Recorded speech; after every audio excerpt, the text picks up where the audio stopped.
You've heard the term a million times, right? GDP, gross domestic product. But what is it really? Well, today we're going to break it all down. Let's dive in.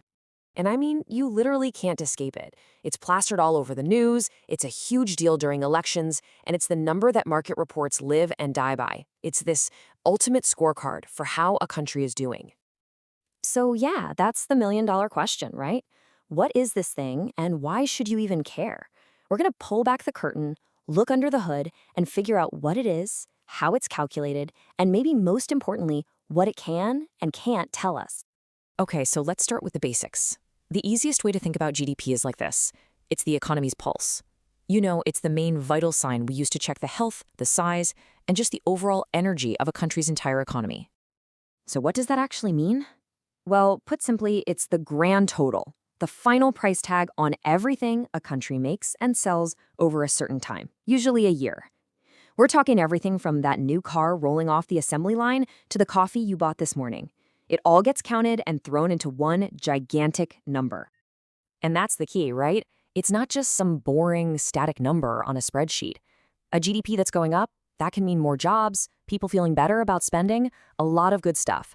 But a GDP that's falling, whoa, that could be a sign of a recession. You're basically watching the story of a nation's economy unfold in real time. Okay, so how on earth do they calculate a number that big?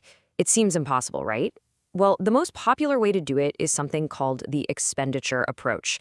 And it all boils down to one very simple idea. Just follow the money. Now, I know what you're thinking. You see a formula like this and have flashbacks to high school math class. But don't worry, it looks way more complicated than it is.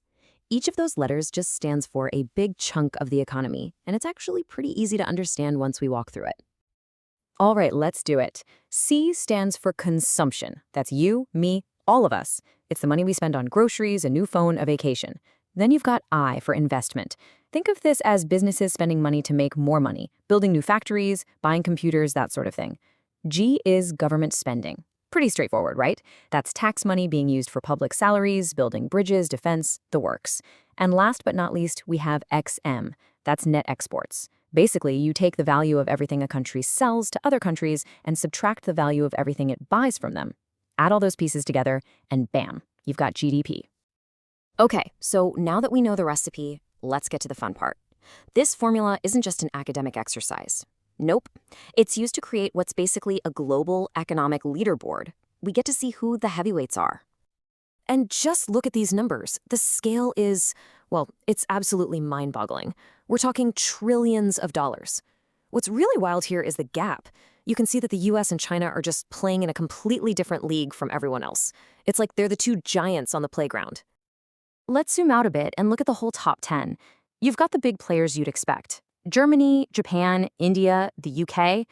And this isn't just a list for bragging rights. This ranking has real-world consequences. It influences who has a seat at the table in global politics, where big companies decide to invest their money. It's a true snapshot of who holds the power on the world stage. But hold on a second. Does having a huge economy automatically mean that everyone in that country is rich? Well, this is where the story gets a little more complicated. Take a look at this. It's a perfect example. China's total economy, it's massive. It's more than 8 times bigger than Canada's. But if you divide that big number by the number of people in each country, what we call GDP per capita, the whole story flips on its head. The average person in Canada actually has a slice of the economic pie that's 4 times bigger than the average person in China. It's a huge difference, and it shows you why that one big headline number can sometimes be really misleading.